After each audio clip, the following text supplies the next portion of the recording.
ready to go.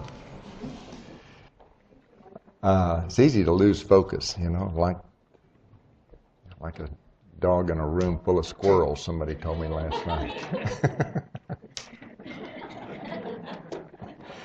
Did you notice in that chapter that we just read in 61 verse 4, and they shall build, and obviously, this is the time of the kingdom, and they shall build the old wastes. They shall raise up the former desolations, and they shall repair the waste cities, the desolations of many generations. That was 4 expressions in regard to ruins that we really saw when we went over to Israel and Jordan. And what the prophecy is saying to me is that these old wastes that we saw, they're going to be raising up former desolations.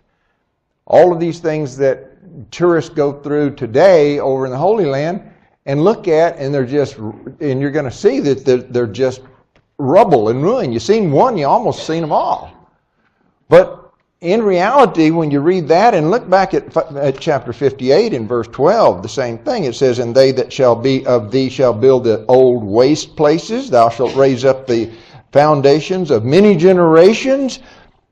And thou shalt be called the repairer of the breach, the restorer of paths to dwell in. Why would God take these old tells that are nothing but mounds of dirt now, layer upon layer after hundreds and centuries and thousands of years, and rebuild those old cities like Sodom? Think about that for me. And give me an answer. Because as we go through these slides, it's really quite amazing. When we got the invitation back, I think it was in April of 2011 from Brother Frank, and I'm sure many of you got the same email invitation, and it says, we're trying to put together a trip to the Holy Land through a university in New Mexico, and we'd like to fill the bus up with Christadelphians. So if you're interested, write us or call us. And we had just retired, and our finances enabled us to do this. And Brother Dave Phillips, many of you who know him, also went along with us. But when I saw the first 2 days of the itinerary, I said, this is going to be an unbelievable trip. Just the first 2 days. And then I was grabbing the phone to call Uncle Frank. And because I could see from just the first 2 days that this trip was going to be amazing. And it truly exceeded my wildest expectations. You go through life and you hear people going to the Holy Land. You see it on television, going to the trips to the Holy Land. See it on the internet. And you talk to relatives and friends. You see slides from the Logos tours that go over. And you hear all about it. And then all of a sudden it's sort of like, bam, you've got the decision to make to go or not. And you go, and it's the most amazing thing that you seem like you've ever done in your life. Really. It was just, I'll try to stop talking and start showing. But this trip ended up with 5 archaeologists on it. And one of them was Dr. Stephen Collins, who was of the University of, I think it's Trinity Southwest University in Arizona. And they put it on because Dr. Collins has a team of researchers going over to the site of Sodom and Gomorrah fame. And it's not the old idea that it's down in the southern part of the Dead Sea that's underneath the waters of the Dead Sea. You can just kind of wipe that idea completely out of your mind because it ain't anywhere near Sodom. Guarantee it. And when you hear and see what this man has done over the past 7-8 years, you'll know what I'm talking about. And I wish I could be able to tell you that, but I'm going to only be able to show you a few slides because we hit so many areas. We went to Amman first, and we departed. Left Houston at 5:15 on October 30th, arrived in London, bounced on over to Amman, and a total of 18 hours and 15 minutes for the trip from Houston to Amman with a short layover. There's Uncle Dave and Wendy loading up Continental. There's the flight. It kind of flies over this way. I'm going to blast through these. And it was long flight, but we got to Amman in the evening, and they don't restrict smoking in the in public areas like airports. I mean, really, we landed at the Queen Aliyah International Airport. And I believe Queen Aliyah is the wife of the Jordanian president, and in Amman. And so there, smoking is allowed in the public places. And it was like, and you finally get your bags off of the carousel and try to get out of there while the firemen are coming in. So, in Jordan, it's really an amazing part, because Jordan, just on the other side of the Jordan River from Israel, is the land that God has promised, part of the land that God has promised to Israel, and Abraham and Isaac and Jacob and Reuben and Manasseh had inherited part of that land, the half tribe. Was it Reuben and Gad and the half tribe of Manasseh that they promised, that they stayed on the land, and after going back over with the children of Israel over into the western part of Israel on the western side of the Jordan. But this is Dr. Collins, and we catch a shuttle bus ride from the hotel down, or from the airport down to the hotel. Took us about 45 minutes to an hour to get there, and he gave us sort of a nightly narration on the bus, on the little shuttle bus here. This is the shuttle bus, not the tour bus. We stayed at the Movenpick Resort and Spa, which was on the shores of the Dead Sea, and that, of course, is on the western side of the Dead Sea, eastern side of the Dead Sea over here. And this is Israel. This is the Jordan River. Amman is here. The airport is here. We drive up this little blue area, and about an hour's drive down to the Movenpick, which is a Swiss hotel chain, and they got them all over the world. And that was, I felt like a fish out of water. That is not what we can spend money on. We're pretty frugal, Wendy and I, especially her. But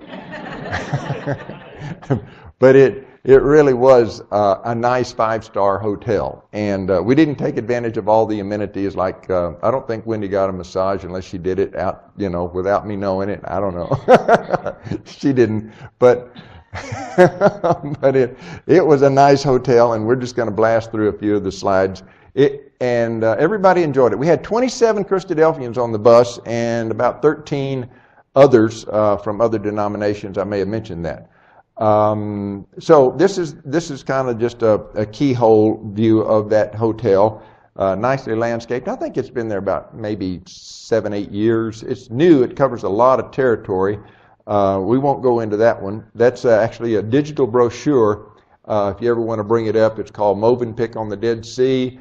And it's really a fancy illustration, an ad, because it's like a book. You start going through it, and it shows all the hotel rooms and things like that. So if you're ever interested, that's the lobby. We got there kind of late, but we got a room, and Wendy's drinking again. I can't keep that lady in line. Just can't take her out. This guy is selling a drink. I don't think it's alcoholic, to be honest, really. And so anyway, there's Dave and Myra Lucky from British Columbia. As many of you might have known her. She was on the trip, as well as a number of you. Or is there anybody in here that was on this trip that I might have just not recognized that was on the trip? That's easy for me to do sometimes, but it was just really delightful. We got to catch up with a lot of brothers and sisters that we had seen in various places at different Bible schools. That's just one of the refreshments or dessert stand. I love desserts, but that's fruit and things like that. Now this is the outside. You can see the Dead Sea in the back here, and that's the Israeli side on the other side over there, and this is, of course, on the Jordanian side. Just a few pictures of the hotel. And the first thing I did, we got there, it was like maybe 12 o'clock at night, maybe 11 when we got to the hotel, got our bags up, checked in. Wendy went to bed, and I went to the Dead Sea. I just took off down the road, down the little golf cart path. I wanted to see the Dead Sea. That was the first thing on my mind, and I went, and there wasn't anybody out there. I mean, none of the gardeners, there wasn't any hotel personnel or staff anywhere. And I was walking amongst all the oleander landscaping and lights along the walls, and I bet I walked for 200 yards, 300 yards or more. and had to be at least a quarter mile from the hotel to the sea at the shore of the Dead Sea. And I got down there and I walked down that little ramp right here. Had some steps and walked down to the sandy area and then walked further, and then it took another ramp down past the rocks that were covered in crusty salt. And finally I got down there, and it's dark, but you can still see, and I walked down there, and I kneeled down and I put my finger in the Dead Sea, and I went, oh! And it's not salty, it's just like putting your finger. How many of you have ever put your finger in your battery when you take off the caps? And you put your finger in the battery water, and you never done that? It's nasty. It's chemicals. It's not, when they talk about salt, thick salt, they're talking about chemical salts. This is mineral stuff in this water. And it is so thick that you cannot sink. And you've heard that, and you've seen people who have been floating in the Dead Sea and they can't sink. And it's really true. Your body density won't sink because of the water density. But anyway, I went back to the hotel and got to bed okay, but I just wanted to do that. I wanted to touch the Dead Sea to be sure I was in the right place, because you never know. People can tell you you're going to the Holy Land, but today you just don't know till you're there, and you can put your finger in the Dead Sea. They have lots of special effects today. I don't know if I'd ever. I might not even been off the airplane. I don't know. You just don't know. But anyway, we got off to a roaring start. This is the sunset over the Dead Sea. We come back twice to this hotel after going to different places in the Holy Land. And this again is another place. That's Wendy going down the steps. This is actually a shot later on because that next morning from the time we got there, we took a day trip, which we'll look at in a minute. Now, again, there's some shots of the Dead Sea, and these rocks are just covered with salt, crusty salt, and it's really ugly looking place along the shores. The following day, this was not part of the tour, but the early birds, those arriving one day early, took a short road trip over to the town of Madaba. That was going to be a little quiz, but I'm not going to quiz you. As a matter of fact, I do have a quiz for you. I can pass these out later if y'all want to do that, and you can look at them and take them with you. There's 3 pages. I would only quiz you on one after the end of the slideshow. But you can have them and fill them in, and they might help you later in your Bible studies, because I've got a map that's got the places that we visited in numbers, and we didn't cover all these places, but we covered quite a few of them. And then I've got the little quiz that I can hand you out that would, yeah, that'd be good if you want to do that, Craig. And Wendy, I think that box of quizzes is under my chair. If you do that, if you grab those, one of those goes with one of these, and I hope we have enough in that box. And so only the first page is what you'd be tested on if you were taking a quiz test after this presentation. So I don't want you to feel like that you have to, but we'll go over the answers if we have time. No, give them all the whole stapled, there's a stapled, yeah, they are stapled somewhere. Aren't they? Yeah, they're stapled. Let me just separate the ones that are not. Here we go. There we go. Would you hand out, please? Thank you. Okay, let's go. Madaba is actually spelled in the Bible Mediba, and many of you have heard that city of Mediba. It was one of them that was taken over by the children of Israel under Moses during that after the Exodus, and they came up through the land of Edom and Moab, and that's where those lands were actually possessed by the Edomites and the Moabites and the Ammonites. And Madaba is that city that's located on the map here,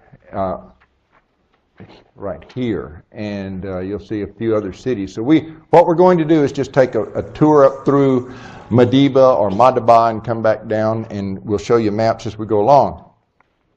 This is, Madaba is known for the earliest settlement of Christians. And it has a Greek Orthodox basilica called St. George in Madaba, or Madiba. And it's called the Church of the Map. And the reason it is because many, many centuries ago, the first settlement, this church, when it was constructed, actually had maps. A map built into or laid like the atrium floor of the Northwood Institute Hotel where the Bible School, Midwest Bible School, was held. Remember the story about the Italian family, those of you who've ever visited, and they laid that entire floor with those little tessera or tiles, little fired clay tiles. Well, they did the same thing here. This whole town is known for making pictures out of broken tiles or square tiles and selling them. From little coasters you can put your coffee on to massive tabletops made out of tile. That's their claim to fame. And the map is the earliest known map of Jerusalem and Israel known. And it's in the floor of this church right here. So that circle represents where Jerusalem, the city of Jerusalem, and all of these Greek names in this map. And here you can see the embodiment or the representation of the Dead Sea. And in the Dead Sea are boats, fishing boats. So it seems to indicate that there was some fishing going on at some time in the ages a long time ago. I mean, it implies it. It doesn't seem to prove it. But they had, and here's the Jordan River that goes up to this area. And so it's really interesting that this church had that map, because this church actually, the settlement dates back to 415 and the period of Constantine. That's Mosaic is misspelled. Sorry about that. Mosaic map of Jerusalem, and that's actually the picture that I had circled earlier. So it's really interesting how all these tiny, tiny little tiles were laid in, and that has just remained after probably 1,000 years, that map. And this is one way to get ahead in Jordan. Can you see that? Oh, well, thought that was funny. It's an ox head hanging by itself, no ox behind it. So, you know, and that's a butcher shop. This is his body, this is his back loin, this is his head. And so, anyway, this was orientation evening with Dr. Collins. We filled up a part of a theater there that we introduced ourselves to one another. And Dr. Collins introduced us and told us what to do, what not to do. Don't be complimenting the Arab people on anything or they'll give it to you. He ended up with a real heavy coat because he complimented some fellow over in Jordan, and the guy took it off and said, "Here, it's yours, and you can't refuse or you insult them." And we had, one sister, Becky Nagel, who was sitting next to Wendy at Petra, and there was a little cat came up, and she said, "Oh, what a lovely little cat," to the owner, and "It's your cat." And Becky went, "Uh-oh." So she probably insulted the owner because she said, "I cannot take that cat home. There's just no way." So anyway, and here's the map, right? So all of these little areas, I should have had this on there for you, but they are on your other sheet. So on the sheet in the front, you'll see all of these cities are numbered, and from Mount Hermon all the way down. Now most of these places we did visit. We didn't see Lot's Cave, and there were several that we did not get a chance. We didn't see Jericho, but most of them we did, and it was really a whirlwind trip. I mean, we would stop at these places, and sometimes, like Dibon, we would just sit on the bus and look at the ruins, because the ruins were just kind of a pile of rubble, and there wasn't a whole lot there. But the thing about these archaeologists was that they were making sure that if anybody mentioned a certain site, that they would say, "Well, no, that's a counterfeit site. That's just for tourists who don't know and who will pay the money just to hear a story about a particular Bible site, but it's not a real site." And these archaeologists, and one of which was Brother Lane Rittmeyer. I don't know how many of you know that he is a brother from Wales, and that he is a published archaeologist the way Dr. Collins was. And Brother Lane has published a considerable amount of material and was actually the instrumental in finding the site of Solomon's temple and the outline of the temple, which is called the Temple Mount, and that was his baby. He really wanted to get us up there, but unfortunately we did not get to go to the Temple Mount. And, well, we went. Matter of fact, we went twice, but because of an Arab holiday lasting 4 days, the Arabs shut the door just as we got to the gate. They said no more visitors today. So we had a full schedule, and so if we couldn't get in that day, we just didn't get in. But on your first sheet, all those names on your first sheet match all the descriptions on that same sheet. So the sheets don't mix up. So the second sheet, all the names and all the descriptions match on the second sheet, and so on the third. So if you want to fill them in while we go, if not, we can look at the answers later, afterwards, see if you get them right. From Mount Hermon and Dan and Caesarea Philippi, Hazor, Gamala, Tiberias, Capernaum, Chorazin, Bethsaida, Cursi, Sepphoris, Nazareth, Mount Tabor, Mount Carmel, Megiddo. All of these fit all of these descriptions match one of these names over here. So you can read like a flourishing city of Galilee situated on the western shore of the Sea of Galilee or Lake of Gennesaret, near the place where the Jordan flows into the lake. And means village of comfort, Kafar, of Nahum. And how many know what that is? We'll just use that as the test. I mean, that number 4 was a city of Galilee, and Jesus loved that place. And what would you say it was? You got a really good hint on that one. Village of comfort, Kafar, Nahum. And Nahum, who was Nahum in the Bible? What prophet? Nahum, exactly. So Kafar Nahum. Capernaum. That's what it is. So Capernaum, you would take the number 7 and put it right there beside the 4, and number 7 would be a match. You could draw a line if you don't want to just put the numbers. You can just draw from Capernaum to 4. But anyway, that's kind of how it goes. And you're free to do with it whatever you want to do. And so it, again, matches on your map. You'll see number 7, and it should show on the map, it should show you where Capernaum is. Okay? So going to skip that. We're going to go to day 3. Now, this is actually, this is where we start the tour. Transjordan Highlands. Transjordan simply means across the Jordan River from Israel. So you're actually looking across the Jordan into the Transjordan Highlands.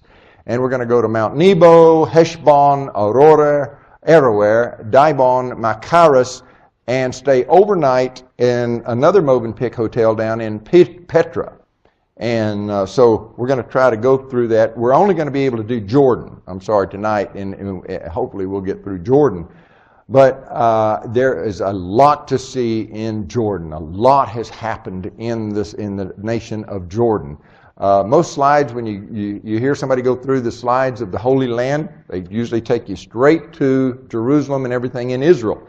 I don't know how many of you have ever seen anything in Jordan, but Jordan is really an interesting country, because if you compare Jordan to Israel, Israel is just almost blossoming and green compared to Jordan. Jordan is barren, it's desolate, it's trashy.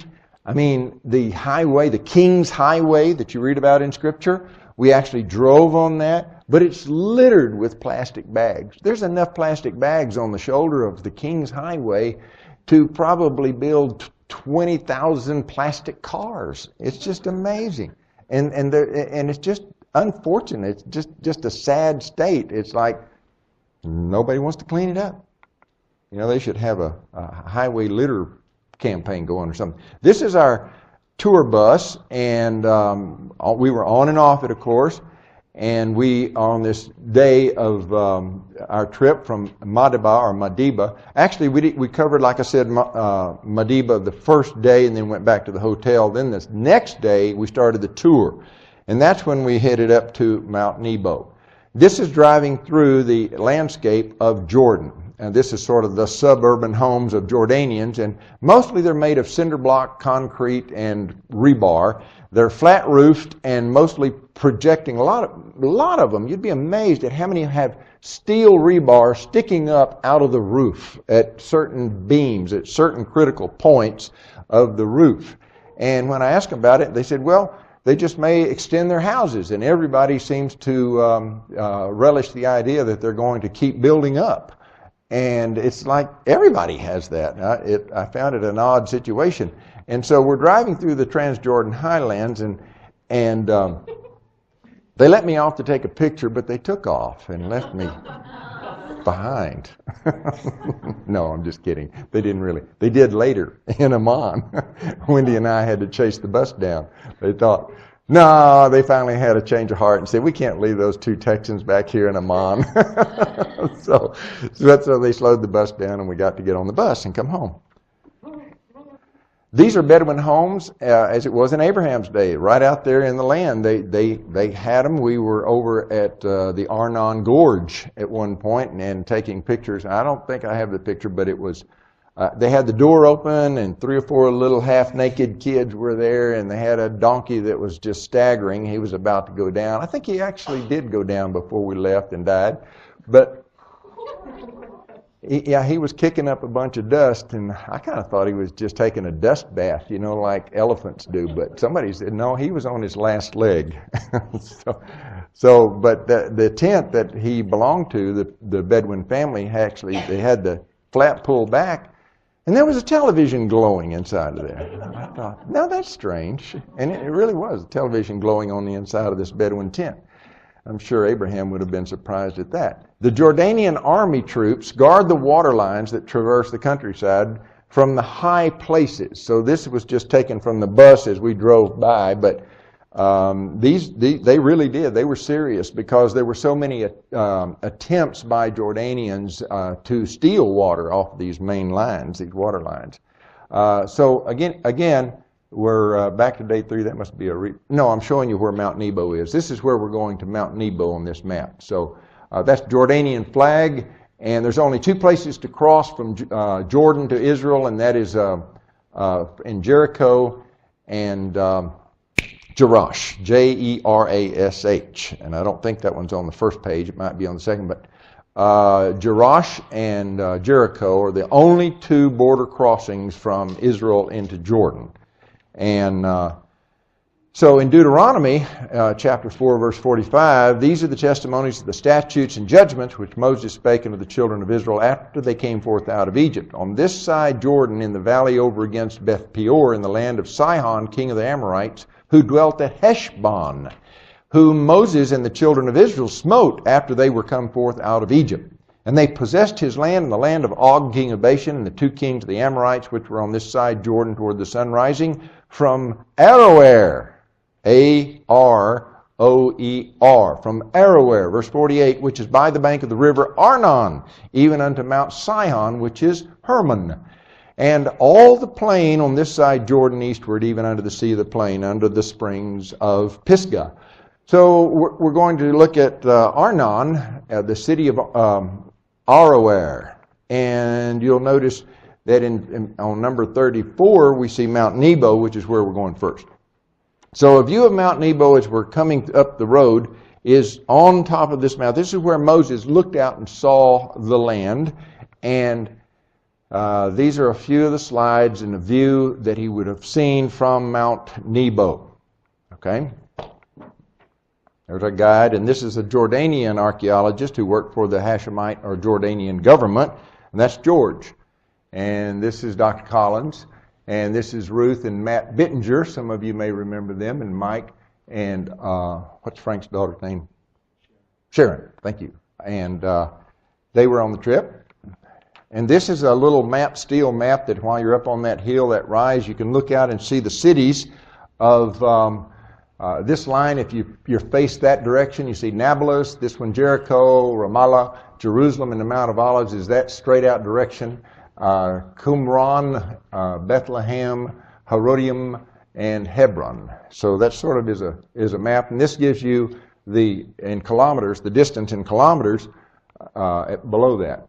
This is Brother Carl and Sister Jan from, I can't remember the last names, from Australia. They had just been on a 3-week tour of the Greek islands and the Greek sites, archaeological sites of the New Testament.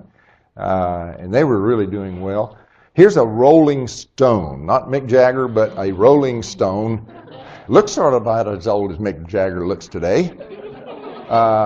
Used as a fortified door of a Byzantine monastery in the old village of Phasalia, once known Askafur Abu Bad. That's what it's called, Abu Bad. That's the name of the stone.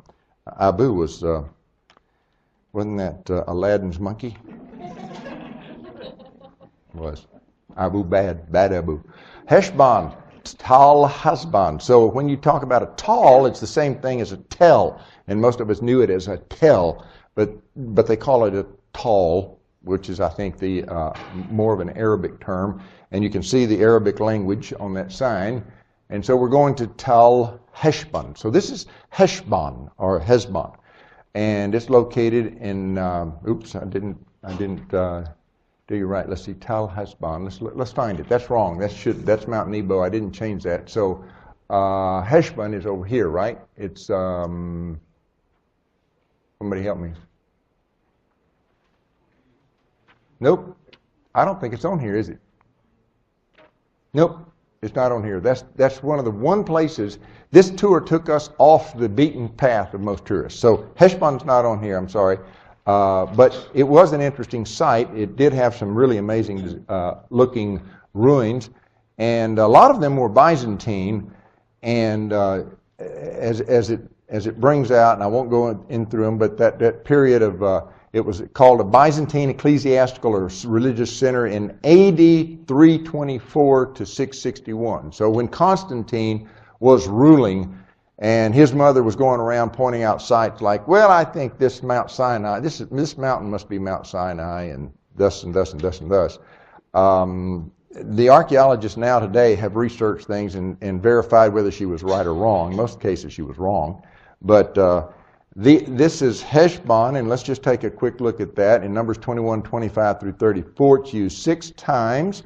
You can see some of the Byzantine columns and things from it. To date it all the way back to Moses, there's probably levels of dirt and ruins on top, because they built on top of the old ruins of a city. If they wanted to continue to build a city, they would just build it over the ruins of a previous city. That did not happen to Sodom. When Sodom was wiped out catastrophically from the Genesis account, people did not find they didn't find the rebuilding until many centuries later, the parts that were destroyed completely, and which was most of it. So in Numbers 21:21, we read that Israel sent messengers unto Sihon, king of the Amorites, saying, let me pass through thy land, and we will not turn into the fields or into the vineyards.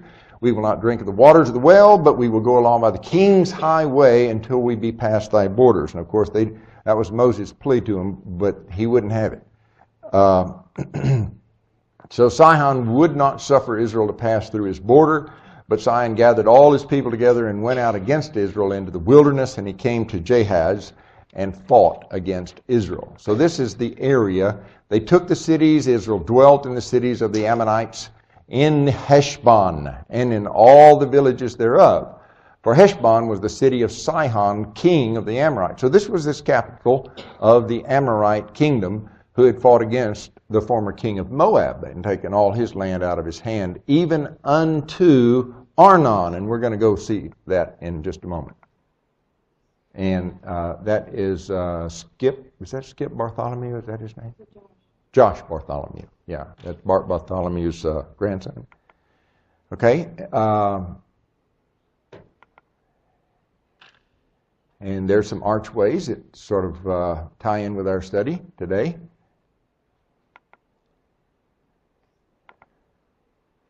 And you can see it's they dig down and they try to get the ruins or the walls of the last civilization, or the last city, or the last people who were living there and dwelling there. But they had to really educate the Arab people about the importance of preserving the ruins and the stones and not moving them until scholared and educated archaeologists came and took a record and mapped it out and made sure everything was right. And then they could, if they didn't like it, but they had to be taught that tourism is about the most lucrative profit that they're going to make in Jordan. Jordan's a very poor country, so they need ways to make money. And so if they'll preserve, people tried to teach them that if you'll preserve your ruins, you can make money by tourists.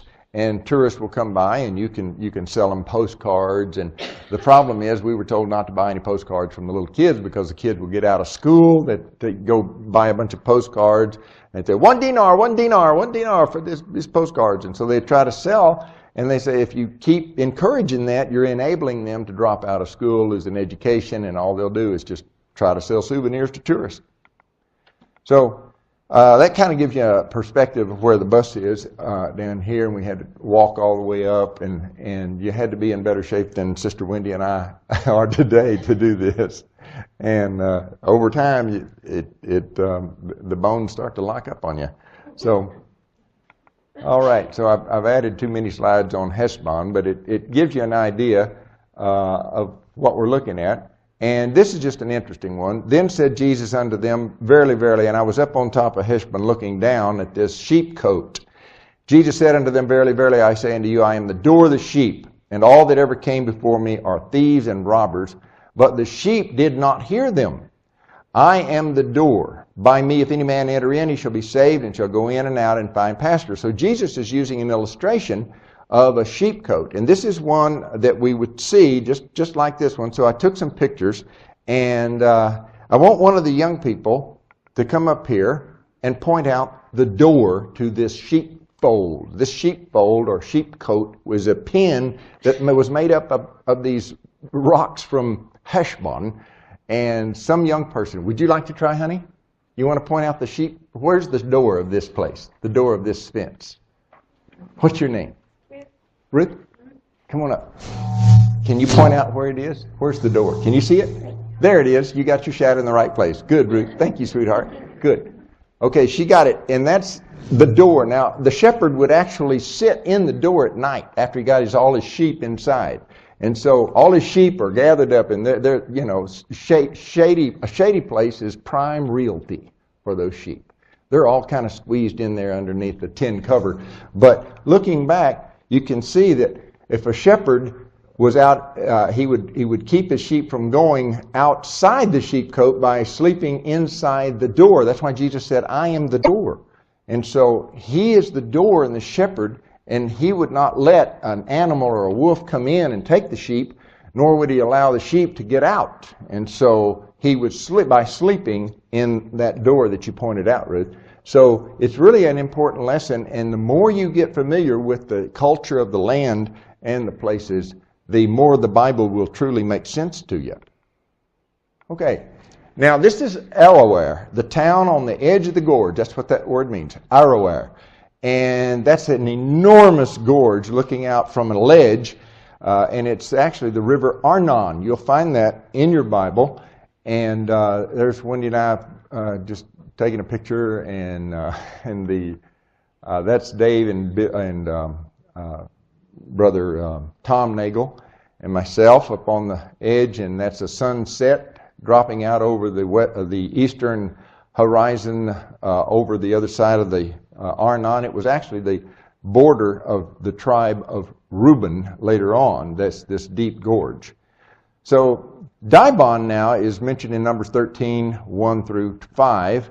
And he says, Now the children of Reuben and the children of Gad had a very great multitude of cattle, and when they saw the land of Jazer and the land of Gilead, that behold, the place was a place for cattle, the children of Gad and the children of Reuben came and spoke to Moses, Eleazar the priest, said unto the princes of the congregation, saying, Ataroth and Dibon and Jazer and Nimrah, Heshbon, Elealeh and Shebam and Nebo and Beon, even the country which Yahweh smote before the congregation of Israel is a land for cattle, and thy servants have cattle. So they wanted this eastern Transjordan highland for their possession. And Moses, of course, chided with them at first and then agreed if their men would go over the Jordan with the others of the children of Israel and conquer the land, he would consent to give them that land.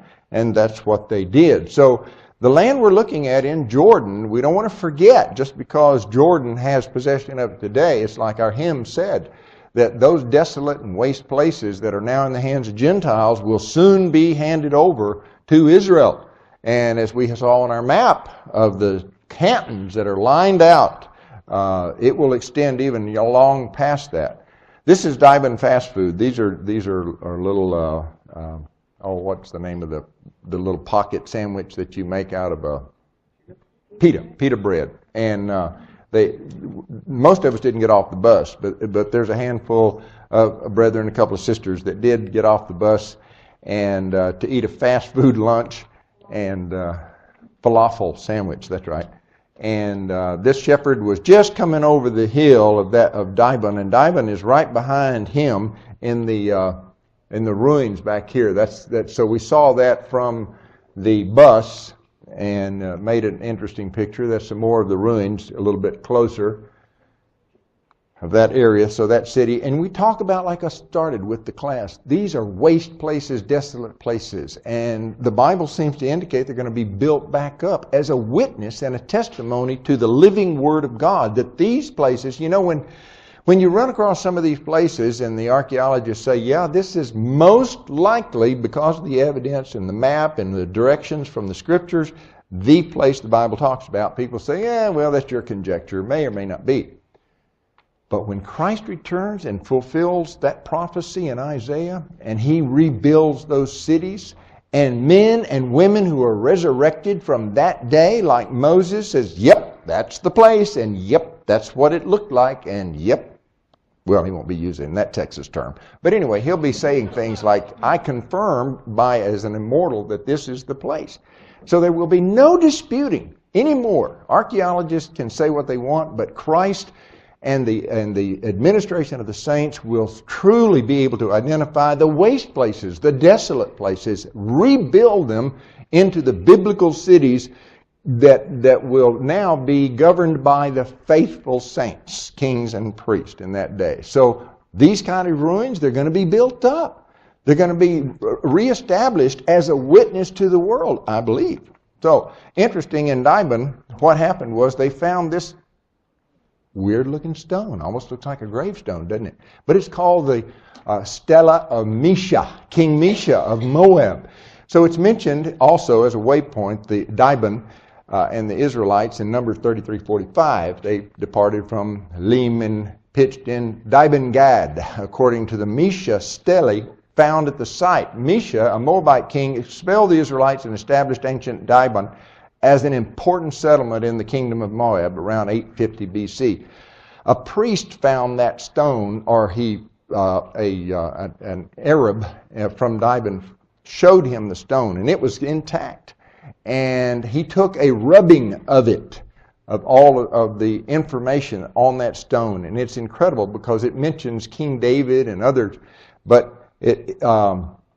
what it said, what he thought it was going to be so valuable, they broke it up into pieces, and they finally found a few pieces. But today they have it. I believe it's in the Louvre. No, I think it's in the British Museum. But that was one of the most significant places of Dibon, besides those things that we mentioned earlier in Scripture. So this is actually some hints on this next one. It's a small fortress built atop a conical hill overlooking the Dead Sea, and originally fortified by the Hasmonean king Alexander Janus in 90 BCE, who also fortified Masada. And we're all familiar with Masada, that last battleground of the Jews in AD 70. Let's move on the... I want to go through this with you for a minute, because this next site is kind of interesting. I think you'll find it interesting. It was fortified again. It was destroyed, number 3. It was destroyed by the Roman general Gabinius in 57 before the Common Era. And most of you know what BC is. That's what we called BC, and we use that term in relation to before Christ was born, or AD, which we would say was after death, which actually means Anno Domini. which means the year of our Lord. But now they use, instead of those terms, they use BCE, which is before Common Era, to designate the time before Christ, and CE, Common Era, to designate the time after Christ. Okay, so when you see terms like BCE, 57 BCE, or again fortified by Herod the Great in 30 before the Common Era, before Christ, Herod the Great fortified this site. So the site we're going to is up on a hill. It's a fortress built up on top of this cone-like hill. And after the death of Herod the Great in 4 BCE, this town, which I actually give you the name of right here, Machaerus. Machaerus. Anybody ever heard of that? Know what that is? Machaerus? It's interesting. I think you'll find it interesting. Some of you may have. And it's after the death of Herod the Great in 4 BCE, Machaerus became part of the inheritance of Herod Antipas before the Common Era at 39 years, who imprisoned and executed the prophet Yahya ben Zechariah here, according to Josephus. Now, that's a hint. So who, can you tell me, was the prophet Yahya ben Zechariah? Can you figure that out from the name? John the Baptist. Good, Sam. John the Baptist. Yahya, I would have never guessed as John, right? Yah. Okay, Yahya. Ben is son. So it would have been John, son of Zacharias. Zechariah is Zacharias. So John the Baptist, where do you think John the Baptist was imprisoned and beheaded? How many of you have had the idea that it was in Jerusalem? Nobody? I was the only one. Boy, you people are really smart, because I had to be schooled in the fact that upon death of Herod Antipas, the fortress passed into the direct control of the Romans, and there's some more history there. But Machaerus, or written as Mukawar, or Mukawa, is that fortress. And as you read, the fortress built originally by Alexander Janus, and we've already looked at all that. In 70 AD, the fortress was destroyed by the Roman legate Gabinius under the authority of the Emperor Titus. And it gives you a little bit of history and how that it's been the work of uncovering this city or these ruins by the Jordanian or Hashemite Archaeological Society. So Machaerus, this is it. We're driving up to it on the road, and we're going to have to go up a trail. Now this is kind of the stop where your bus parks on the road, and then you get out and you follow this step all the way down, and you can see where we're going. We're going down these steps and around, and it actually, I think, goes this way. And it goes up that hill in sort of a circle, so it's not one straight incline. People would not visit it if it were. So it's a gradual incline, right? And so we're going up the hill. Wendy's coming down the hill now, down the steps. And now we're going back up, and I'm taking different shots. But you get up to the top, that's a cistern. And they believe that John the Baptist was actually imprisoned in one of the caves around that hill. And it's just loaded. There's these hollow caves that have been carved out to keep either sheep in or even goods. And ultimately, they believe that this is where Salome may have done her dance. And actually, we aren't even given the name of Herodias' daughter, but we're told by Josephus that it was probably Salome. And this is our group up there on Machaerus.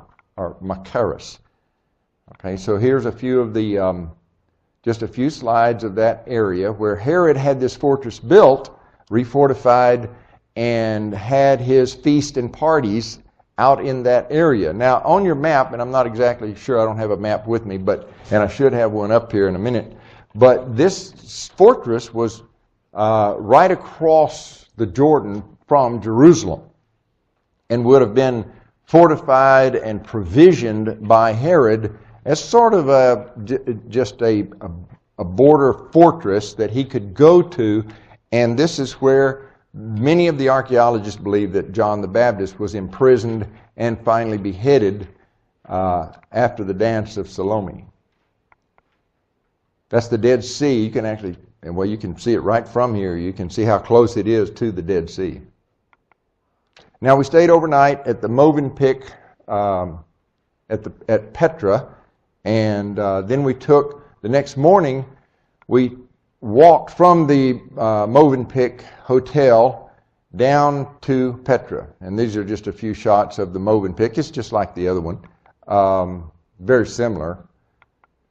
And so we visited the amazing, what they call the rose-red Nabatean city of Petra, carved out of surrounding sandstone cliffs. And it, from the 2nd century before the Common Era, before Christ, through the 2nd century, so it was about that like 400 years, the Nabateans controlled the regional caravans from their Petra headquarters.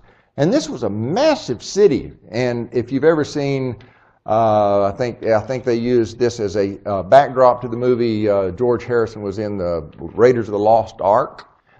This sandstone city, we had it on the first slide. They even had a sign up there with that advertisement on it. So this is day 4 of the tour. And you follow this long trail from the hotel all the way down. You get your ticket, you go in, you keep following this trail. You're walking this trail. Or if you don't want to walk, you can ride a horse. They have horses for rent, like $10, or you can ride even in a little cart pulled by a donkey. Yeah, it was pulled by a donkey. And or you can ride a donkey, or you can ride a camel. You've got your choice of any kind of vehicle you want to ride. So the gorge is called SIQ. It's like, I guess it's pronounced Sikh. And it's a gorge that's been split by nature through earthquakes. And it's really deep. It's a very deep gorge, and it's not very wide, as you'll see. That last slide gives you just a keyhole view of that rose-red city. It's just sort of a facade is really all it is. It's not even a building that you can go very far into. You can go into it somewhat, but not very far. And I'll give you a better picture of it in a minute. But as you go down through this Nabatean city, this ancient kingdom, you can really see how that they were just experts in carving this sandstone. But it wears down real fast because, as you know, sandstone is just what it says. It's sand. And too much erosion by the wind and the water, it takes it right down. But much of it has remained in an amazing way. So you can sort of see the depth of this gorge and how small the people are. Some of the Jordanians dress up as guards or Roman guards because the Romans did come in during that period of time and take over that area. And this is the Rose Red City. How many of you ever seen that on a Biblical Archaeological Review magazine or something? I'm sure you have. It's really quite amazing that site and how it was explained, how they built it all. But these are some of the tourists down in here, and they have camels that you can pay the guy $5, and you can sit on the camel, and he'll stand up and get your picture taken. They're making money off the tourists for sure. Now that's Wendy and me and Dr. Collins and Becky and Tom in a picture in front of Petra. This cart came roaring down those cobblestones, and those stones were laid by Romans, and so during the Roman Empire. So that was pretty impressive, and most of that road is covered in sand, as you can sort of see in the background here. But they have uncovered a lot of the stones. But when that cart comes rolling across those stones from up further up in the gorge, the echo is deafening.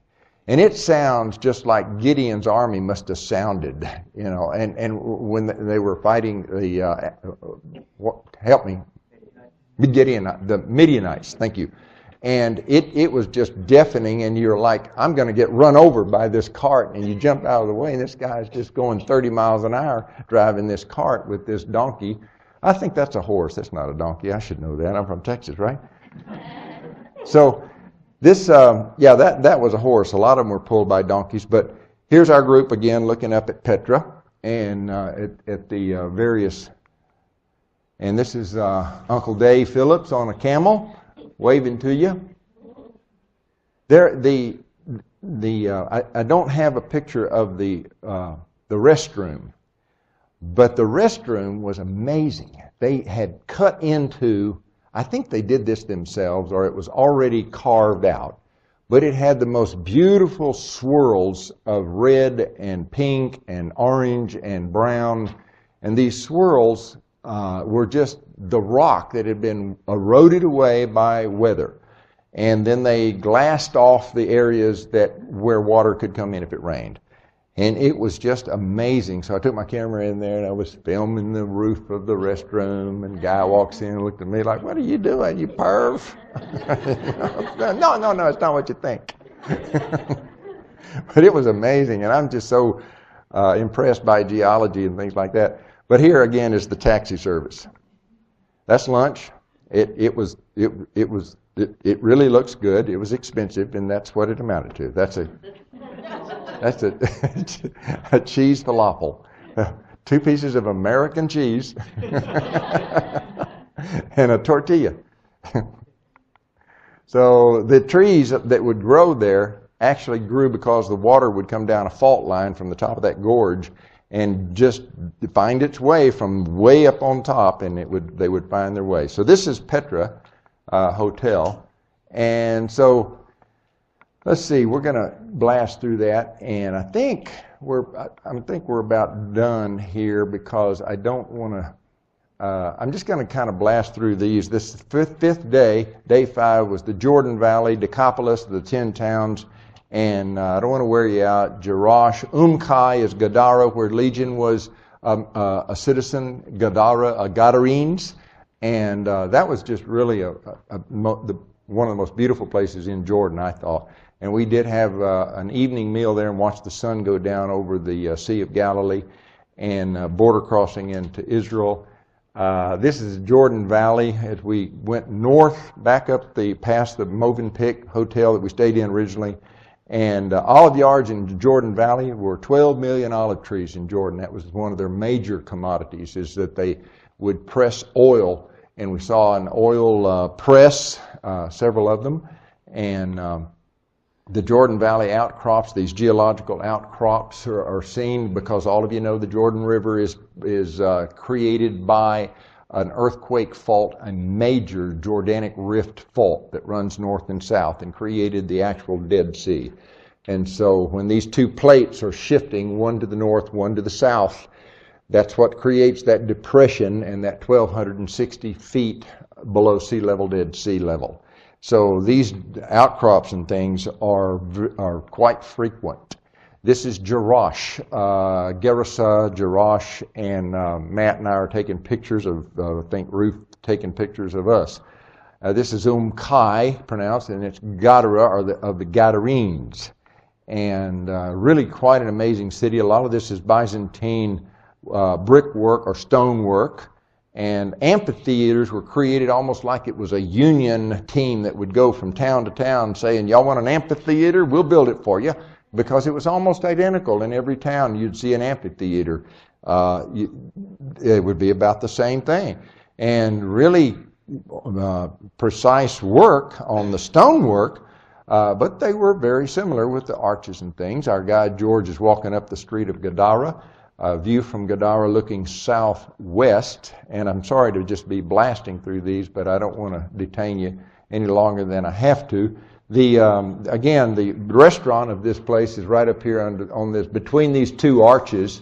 This is newer stonework, of course, but we get together at these sites, and either Stephen Collins or Lane on the 2nd week, he joined us only for a week, or George, or there was another Jordanian archaeologist, and then Zach was our Jewish or Israeli archaeologist who joined us as a bus guide. And so we had 5 archaeologists that were either talking while we're riding on the bus. He was talking on a microphone through a PA system that reached all the way to the back of the bus. Excuse me. Or he or we would stop, and Dr. Collins or George or Zach or Lane Rittmeyer would talk while we were there. So Legion, we were told, might have met Jesus as Jesus came across the Sea of Galilee. This is the Sea of Galilee, and just on the other side of these hills and contours would have been the shoreline where Jesus would have actually gone up or come across the Sea of Galilee and met Legion and healed him. And this is the restaurant at Gadara, and this is a sunset that's seen there. And day 6, we went through the Golan. And I think what we're going to do is stop there because we're running. I know we probably have another 5 or few minutes, but I had some slides of Sodom, but I would explain to you this site is located in what's called the Kikkar, Kikkar, Kikkar. And it means a circle. It's actually where we get our word, I think, from circle, Kikkar. And the cities of the plain are the Kikkar, where was a circle of cities right over the northern end of the Dead Sea, where the Jordan comes into the Dead Sea. And that valley is very well known, as Dr. Collins has started to find out. We are now approaching this site where he has, for the last 8 seasons, for 6 weeks out of the year, he brings in a team of men and women who pay their own way and pay for the hotel there at the Movenpick where we stayed. And then they go out every day and they dig in this Tal El Hammam, is what it's called. And if you ever want to do this, you can. All you got to do is just contact him, and you got the funds, and you go over there.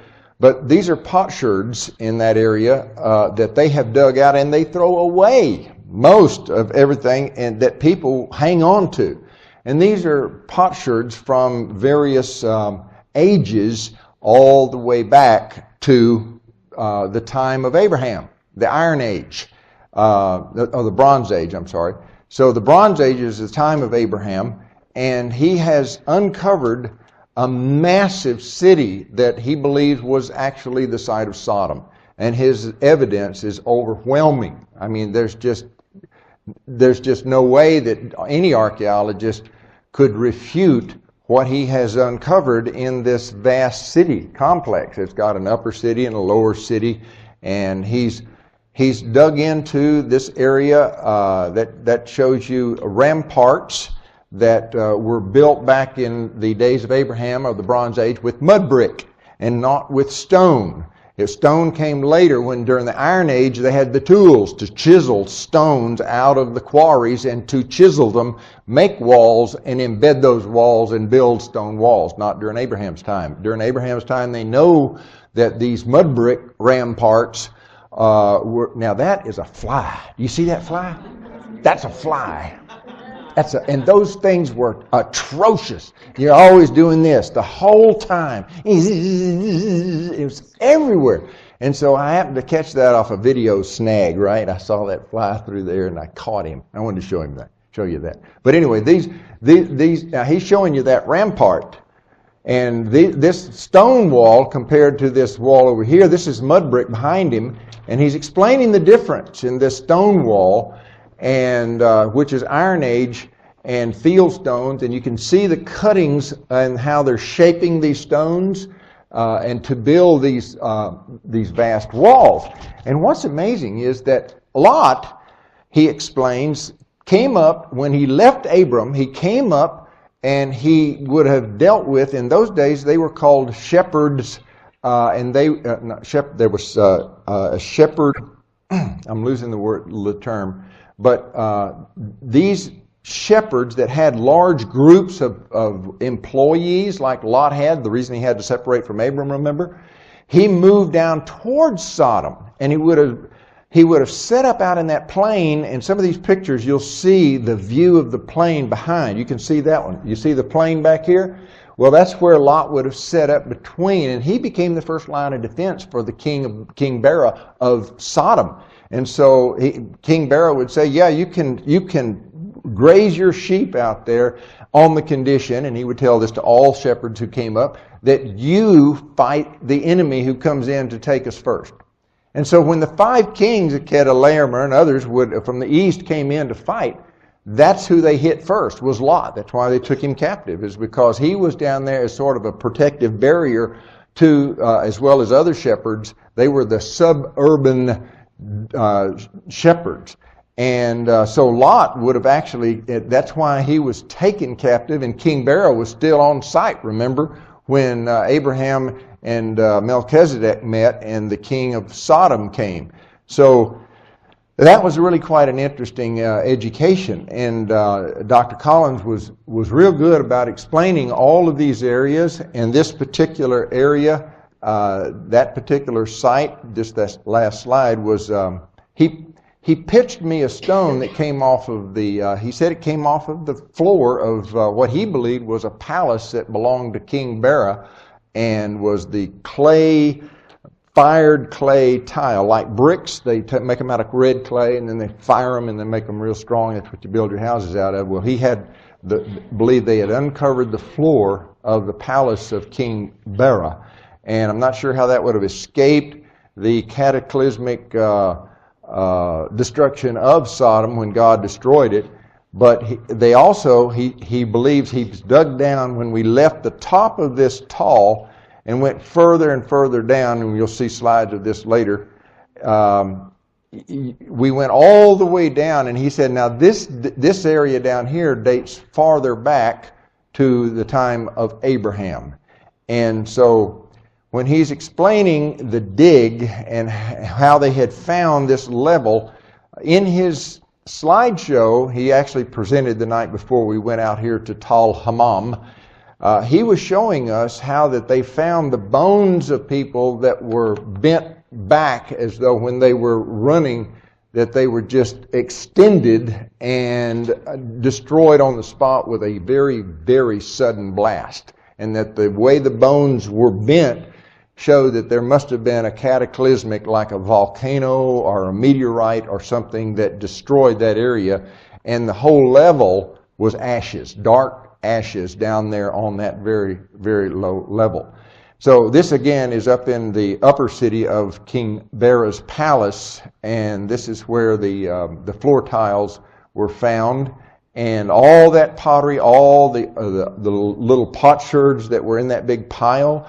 All of this is just indisputable evidence that this was one of the major cities, Sodom being one, Gomorrah, and the other sister cities. I believe Admah was one, Zeboim was one. That's the piece of clay pottery that he tossed to me and said, here, take that home. I did. I meant to bring it, forgot it. I'm sorry about that. But it just basically is a real hard clay tile, flat.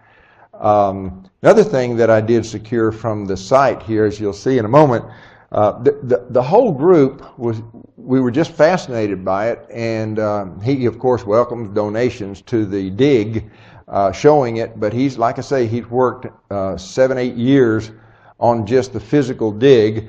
The Jordanians during the 6-day war actually took a bulldozer. There's a slide of that plain area, and we're coming down now off of that top hill at the very top and far back of that area.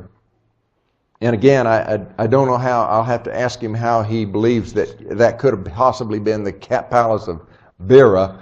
Upon thinking about it, because Bera would have been destroyed later by the same judgment that God brought down.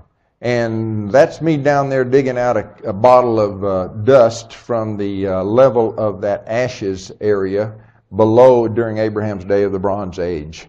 And so I got a little bit of that to bring home. And let's see, what else is there? I think that's about it. This is, again, back down in Jordan. It's over the Jordan River on the eastern side in Jordan, and the Hashemite Kingdom of Jordan is helping to sponsor his dig. He's showing us levels of the mud brick and where it picks up and then where it continues with stone of the Iron Age after Abraham's day. He says that he has found evidence that once Sodom was destroyed, that people considered that place to be a curse and never rebuilt on it again after about 800 years. For 800 years, they just did not go back. They were just traumatized through superstition or whatever. But you can get an idea of the immense size of the city of Sodom and what all he's uncovered. So he's continuing to uncover various ruins, bones, pottery, you name it. And so, question, do you think Sodom will be rebuilt according to what Jesus says? And what's the verse? And I'm trying to remember. I should have written it down. It would be more tolerable for Sodom in the day of judgment. And Sodom didn't even exist in Jesus' day, did it? Than for thee, I think he said, Chorazin. So it's interesting. Will that city be rebuilt? Will these 5 cities where Lot sat in the gate of Sodom?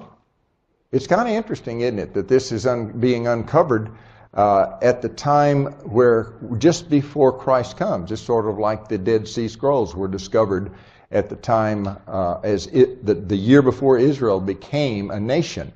And, or was it the year after? 49? Israel became a nation in 49, right? 48. And they found the Dead Sea Scrolls in 49. So, I hope you enjoyed these. I realize that we didn't get to cover anything on the Israeli side, but I wanted to show you Jordan's side, and maybe another time we'll get together, we can show some more on the Israeli side. Thank you for your attention. I know it's been a long day for you, but I hope you got a little bit out of this, and if you ever get the opportunity to go on a Bible Land Expedition tour, I strongly encourage you to do so. It'll far exceed your expectations.